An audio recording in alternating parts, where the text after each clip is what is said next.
right. So I was on the chest. So if you only have time to tap on the chest, is the best because you're releasing grief. So if you're in a stress, and you can, I told her before, like, you could tell me how fat and ugly you are as long as you're tapping. If you're talking about crap that you don't want to create, tap. So if, you want to tell me the stress story, tap, tap, tap, tap.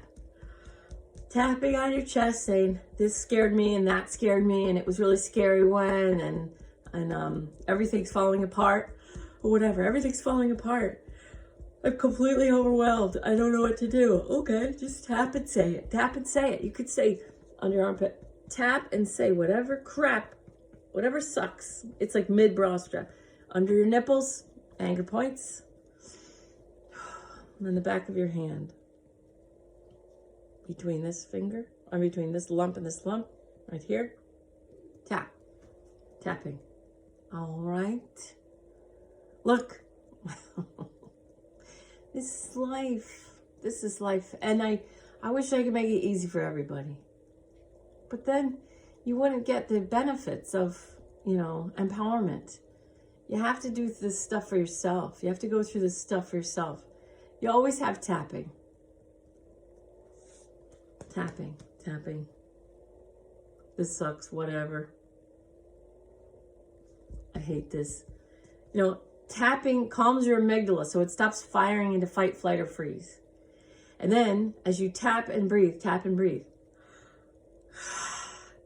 your body can calm down. When your body calms down, you get access to higher cognitive functions, higher level abilities to think. You're not in fight, flight, or freeze. Okay, so let's talk about drugs for a second, because that's what's on my mind right now. It just popped up. So people, the kid that passed at 24 who was like from a drug overdose said, you guys are doing drugs too. You're just doing legal drugs. After you get home, you're drinking wine and then you're watching screens and drinking. And he's like, I swallowed some spit. He always tells me, like, my life as a drug addict was way more fulfilling and entertaining and interesting than these people who are like on this treadmill and they're going through the motions of their life. They go to the same job, they're on a screen, home email, then texts and phone email. They drive to work and then they're on work emails, screech, and then they back to the phone, back home, drinking, and then still on another screen, and then eat dinner. Like they don't. He's like, dinner's like this afterthought, and the thing that I don't feel like I got this point across that great on 10/10 on Saturday. People ask, how do I handle these times? How do I handle these times of keep my eye on the time? How do I handle these times? Well, you use what you have. You have a body. I'm not my body. My body's mine. You have a mind. I'm not my mind, but my mind is mine to use. Okay, you take care of and nurture your own body and your mind. Okay, how do you do that? You sleep.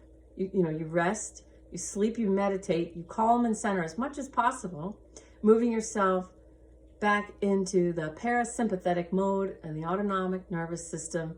Rest, digest, healing yourself as much as you can, as much as possible. Take a bath if you need to, take a shower. You feed yourself good food. Take your food and your drinks seriously. Take it seriously, what you feed yourself. Don't just throw stuff together. Like, eating is like,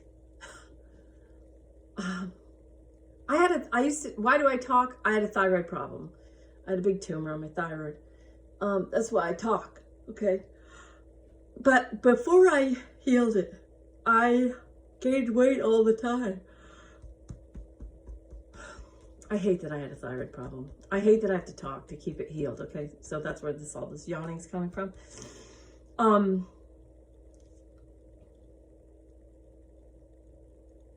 So I wasn't eating because I was just gaining weight. So I was just living on coffee and not eating any food. And my guides were like, you're doing everything wrong. You're literally doing everything on the physical world wrong. Everything. You're not sleeping, you're not enjoying sleep, and you're not eating, you're not enjoying eating.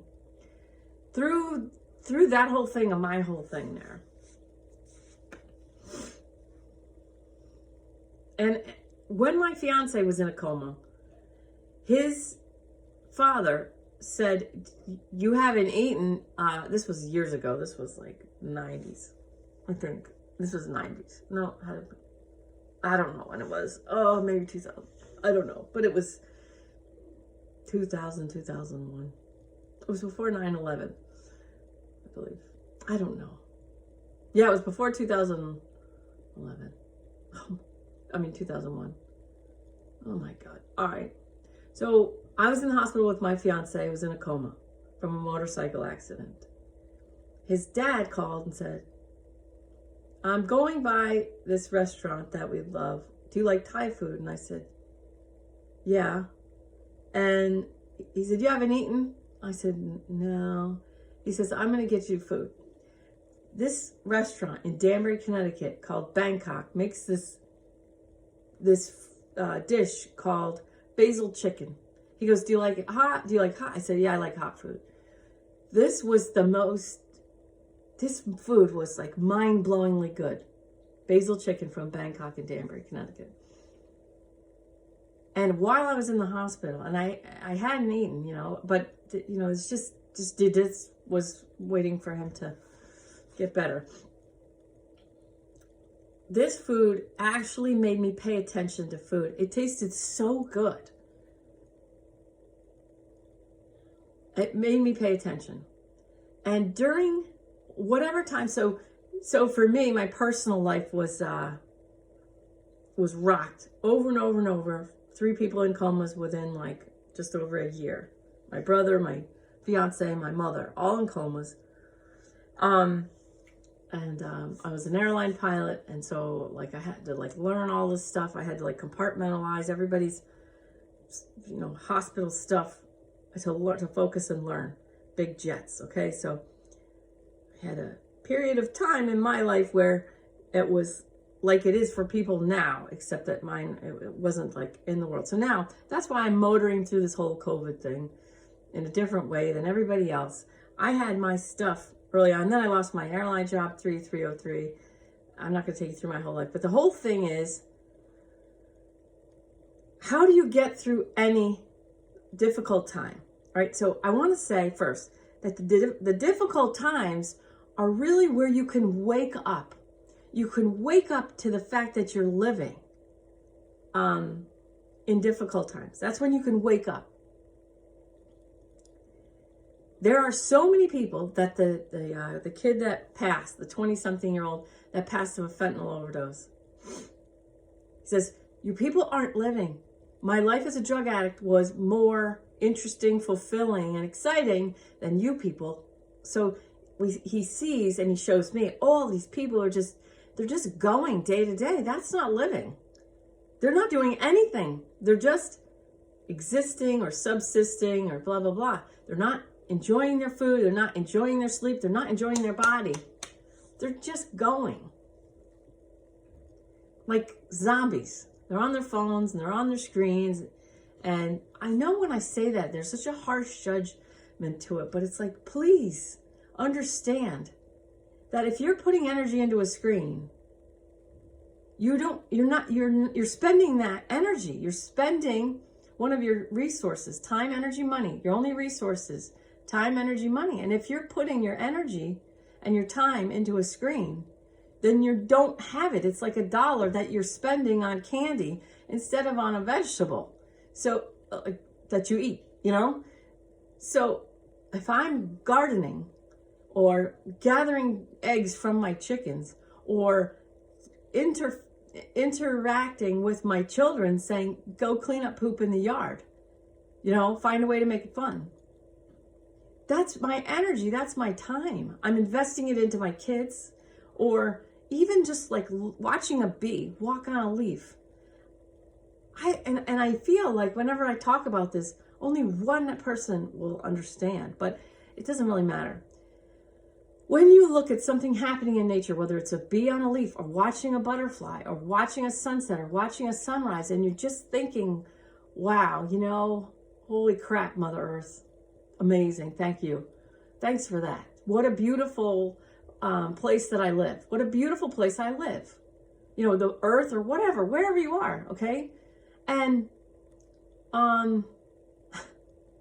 that's your time and energy invested into something that's going to come back to you. If you're investing time and energy into a screen, I mean, I look up what's going on. I know what's going on too. Oh my God, we watched. So last night was like the two town halls, and my husband wanted to watch it. So I sat down with him so that so he could hold my hand, like I could receive affection while he watched that. And so we were watching it. We were going back and forth. The thing was, so one ended and then the other one kept going. So we were just on that one. And so when we were just on that one, almost, it seemed like every single commercial was for drugs. Like, I don't watch television. I haven't watched television in a long time. And so I watched television last night, and it's like, whoa, everything's drugs. And it was for drugs for people. And, you know, we were kind of,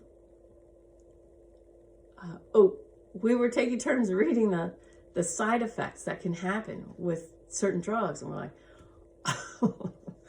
it's not funny, but holy crap, like so many people are living that reality of television where it's totally normal to listen to a certain thing and listen to, and like, look at the difference. And then drug commercial.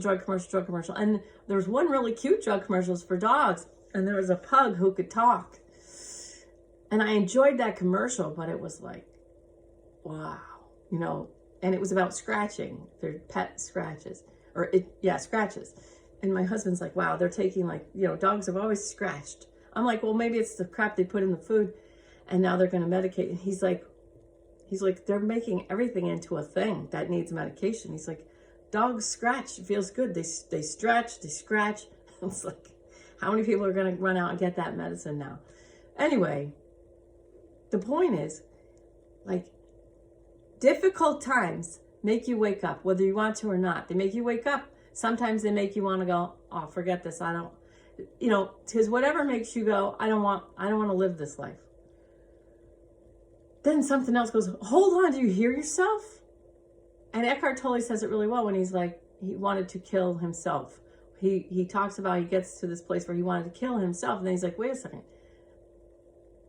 He felt the distinction between me and myself that's going to kill something. So something is going to kill something else, because you can't be the same. You can't be that thing.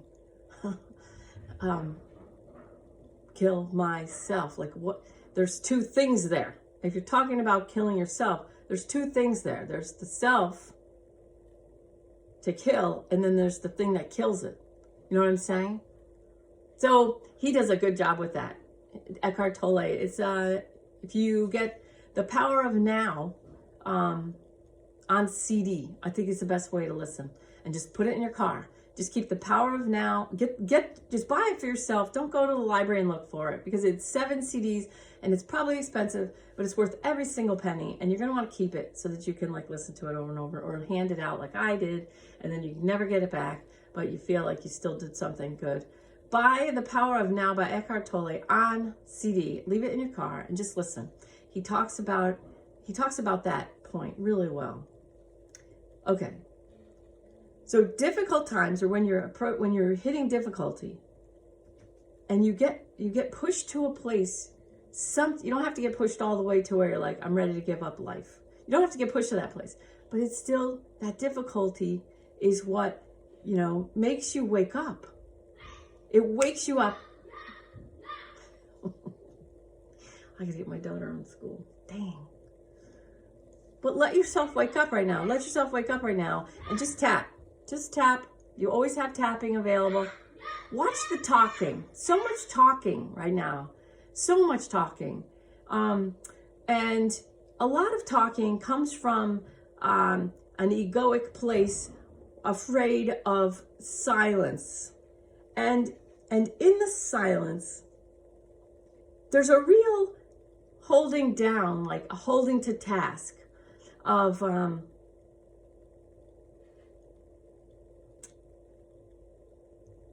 really getting that you're a spirit. You're not a human. Really getting that, you know, I am here now. I'm not this. I'm in the world, not of the world. Hi, it's time for school. Oh, it's Max. All right, so come here. You're not supposed to be in this room. You burp? Did you burp? Did you burp? So when I wrote my book, I noticed I got really, really stressed. My hair started to fall out.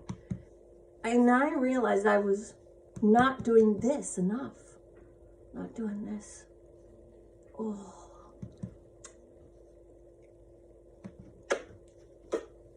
Oh my God. You're so good. She's terrible. Actually, she's really terrible, but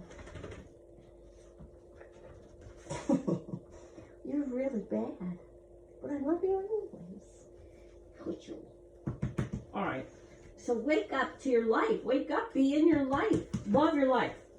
Love your food. Love your bed. Love sleeping in your bed. Love cuddling in your bed. If you have a partner, what do you love about that partner? If you have a house or an apartment, what do you love about it? What do you love about it? Where do you find peace? Where is that peace? Where is that love? If you have dogs, I think it's just so easy. Kids, you know. What do you love about the things that are in your life? If you want to talk about what you hate, fine. But tap. And then as you tap, ask your heart, is there a way to get rid of this thing I don't like? Can I sell this thing? Can I move? If you don't like your country, get out. If you can. Oh my God. But people who stay in a country that they hate, especially if you are able to leave, you're lowering the vibration of the entire collective human vibration. You're lowering the entire collective. Okay? And then if you leave your house, your apartment, whatever that you don't like, if you leave, then someone else who would love it can move in there. Okay, so we're all dealing with, we all have this whole thing, whatever it is. My desire is someone else's contrast. Someone else's contrast is my desire. Okay? Oh my God. Somebody turned 6 yesterday. Look, I wish I could make everybody's life easy, but that's not how it goes. And you wouldn't appreciate it if I could. You wouldn't appreciate it. You got to suffer. You have to suffer a little bit. Sometimes you have to suffer a lot. But if you suffer a lot, then you can reap the, it's like you, whatever you put in, you can get back, but you got to relax. You have to relax. This is not my best video, but I have to go get my daughter on school. All right. I love you. I love you guys a lot. How do you get through? You wake up and you live. And you remember, I'm not this. And whatever sucks, sucks. Tap it, feel it, release it. But maybe sometimes, oh, the cartoon in my book, talking about this religious cartoon that I was ready to make fun of. And they said, sometimes the situation, oftentimes, the situation we ask God to change are the very same situations that God is using to change us. And the sisters quote, if I don't question my blessings, how can I question my trials? It takes both for the growth. Takes both for the growth. That's in my book too. So I'm no stranger to stress or drama or trauma or PTSD. I'm no stranger to it, okay? How do you get through? The same way you always do. Come back to center. calm and centered. The ocean brings itself back to itself. It's not selfish. Calm and centered. The ocean, the tide goes out. It just says, the tide comes in. It's like, here humans, you can have some water for a little bit. Now I'm going to go back to myself. When the tide goes out and the ocean just brings itself back to itself, it's not being selfish. It's calming and centering. It's regrouping. So just regroup. Tap, calm and center. Tap and calm and center. Tap and breathe. Okay? You can get through this. It takes a high vibration, but you got to let go of all the lower vibrational people. In order to keep your raft afloat, you can't keep letting other people pull on your raft. You can't keep taking responsibility for other people who aren't doing their own growth work. You can still bless them. You can always forgive them. That's always the way to go. You can respect their free will choice to keep their vibrations low, whether it's still listening to CNN or whatever mainstream media source and still trying to get you. But there's no point if someone is going to come at you with the mainstream media narrative. It's like you're talking to Rachel Maddow. What is the point? I love my relatives, and I can, who do that. I love them. I really do. I love them very much. But I don't want to talk to Rachel Maddow on the phone. I want to find out about their spouse, or I want to find out, if they had a great meal, or if they have any trips coming up, or whatever. If they're going to try and if it's going to feel like I'm talking to Rachel Maddow or Don Lemon, or Chris Cuomo, then I just rather meditate, sleep, read a book, write a book. I started writing my second book last night. Your highest vibration serves everyone. You don't owe anyone energy. You don't owe anybody anything, okay? The people that are afraid, a fear vibration of 100, okay, feel better when they wear a mask. They get angry, 150, when they see people not wearing a mask. This is all it is. This is all it is. It boils down to this. It's people who are scared, fear vibration, get mad at people for not wearing a mask. People in a freedom vibration, freedom, empowerment, gratitude of 900, they get mad, 150. They get mad when they have to put a mask on. This is all it is. People who want to be in freedom, people who love the flag, people who are patriots, people who love living in the United States of America, and they're proud or whatever. They're in a feeling, in a vibration of gratitude. They're grateful to the country. They're grateful to veterans who fought for this country. They're living in a freedom vibration. They feel free. You know what I'm saying? Like freedom, gratitude, empowerment, 900. When you tell freedom-loving people to put on a mask or you're going to get arrested, if you people living in freedom don't put on a mask, we're going to remove your freedom. They're going to get angry, 150. That's why they're mad. It's like, don't arrest me. Same with, I don't do drugs, but people who smoke pot or sell pot or whatever, with marijuana, in the jail, like, the crime bill and all that, it's like, that took a lot of decent people out of their regular lives and put them in some place that they didn't, people who didn't, if they didn't murder or, rape or like assault, like hardcore crimes, that's who belongs in jail or prison. You know what I mean? Like, it's crazy, I think. If someone gets caught with this much or this much or this much of pot, if it's legal, illegal, I mean, is what I said, but it didn't sound like. So if you get caught with a certain amount of illegal marijuana, then how about they pay a fine? If it's this much, pay this much. If it's this much pot, they pay this much. Like that, like a graduated, because the more someone has, they're probably a dealer. And I don't know why I'm just saying, those people who have some pot, like that, like the black woman that Trump let out of prison for she was serving some sentence for pot. If she had just been allowed to just pay a fine, but stay in her life as a productive citizen and go about her life rather than going into it just doesn't make sense. Okay. Anyway, hard times make you grow, make you appreciate. Enjoy your food, enjoy your body. It's always the same. But this whole, whenever you have, there are shenanigans. There are shenanigans happening. But that doesn't mean you have to get angry. Angry is a 150. Anger is a 150 vibration. Okay? Fear people, put on a mask, they feel better. Okay. Okay? But if you're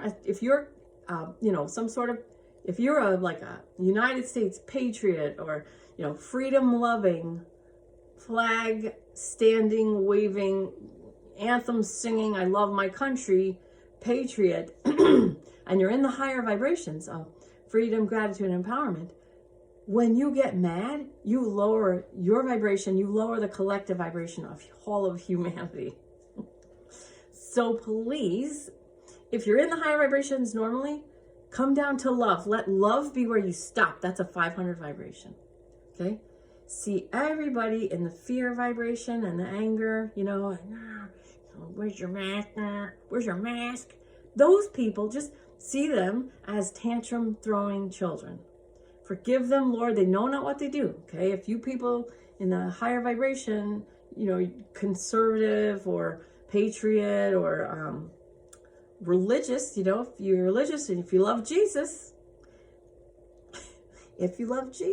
forgive them, Lord, they know not what they do. Remember what he said on the cross? Forgive them, Lord, they know not what they do. I'm not trying to get all religious on you, but stop. Don't let your vibration come down to anger. Just don't, because you're normally up here. We need you up there. We need, the more people we have up there, the more light in the world. So, hold on to your freedom, love your freedom, be grateful for your freedom, stay empowered. And as you start to get angry, remember, I'm lowering my vibration. Let me just stop at love. Forgive them, Lord. They know not what they do. Love them while they throw their tantrums, but you don't need to talk to them. You don't need to talk to them. You bless them. You forgive them in their tantrums. Okay? You respect their free will choice to throw tantrums. These people have been watching the news for decades. Okay? They've been brought along. They think Don Lemon and Chris Cuomo are talking about the news instead of opinion. So they've been brought along, brainwashed by the mainstream media, mainstream, get mad at people who aren't wearing a mask are trying to kill you. Okay, 15 days to flatten the curve. Everybody's pretty much on board. The curve got flat, and now what? Well, now we got to. Now it's not enough. It's not enough. Okay, fine. Don't get mad because that's a too low of a vibration. Stop at love. Just stop at love. Bless you. Okay. Stop at love. Okay. If you could stop at peace 600, hey, then you're my new best friend. So if you're in a high vibration of 900, gratitude, freedom, empowerment, and you can feel yourself getting pissed, stop at peace. Remember that your vibration is important to you, your physical body, your health.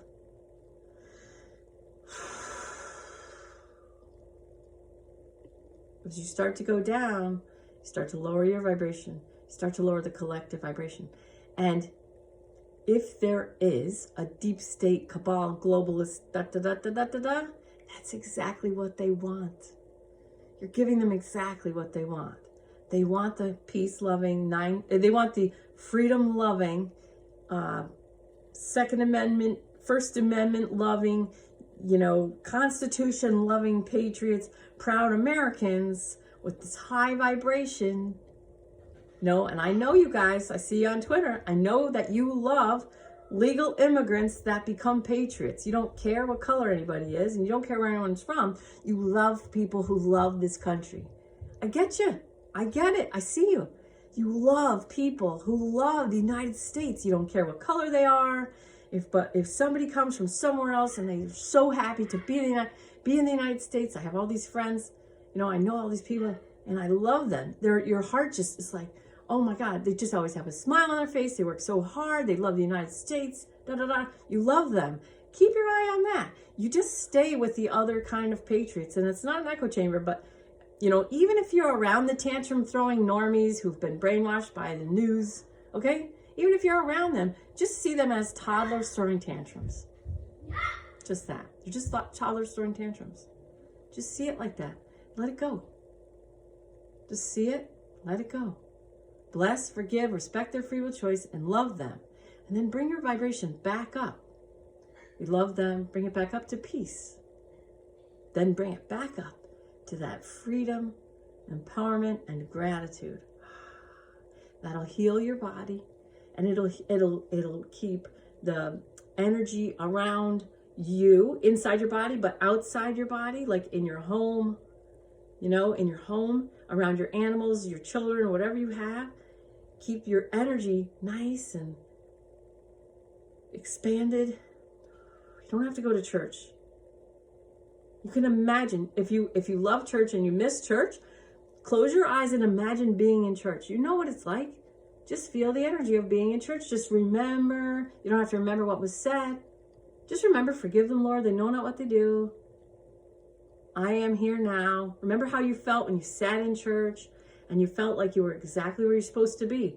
Why did you feel that way? Because you were communing with God, your highest, holiest source, creator, energy, whatever you call it. Remember what it felt like to be in church. If you miss church, I understand. I'm not sorry that you can't go, because right now you're growing. You don't like what's happening, fine. But go back. Use your mind. Go back to what church felt like. I'm communing with the Holy Spirit, whatever words come. Remember what that felt like. Just remember what it felt like to be in church. That's what I call meditation. They're playing. It sounds like they're finding what they're playing. Anyway, I love you. I really do. But these times are growth times. And the people in the lower vibrations, they're going to start dropping out. Okay? And you got people thinking that the polls are correct when you have like thousands of people show up in an airport hangar for one, and then you have like 12 women in spaced out hula hoops, a 3-car parade, and like 10 cars spaced out in a parking lot for the other person. You know what I mean? It's like such a huge contrast. And then they say, oh, the one with the 12 women in hula hoops is ahead. Okay, sure. They did this before. There's a narrative. Just laugh at it. It's hilarious. It's gaslighting. It's just gaslighting. You thought 2016 was bad. Wait to see 2020. Take care of yourself. Take care of your vibration. You count. It doesn't matter who's in the hospital or who's gone down or who's suffering. You count. Don't worry about everybody else. Don't forget about you. Tapping, breathing, sleeping, water, exercise, everything. Love you.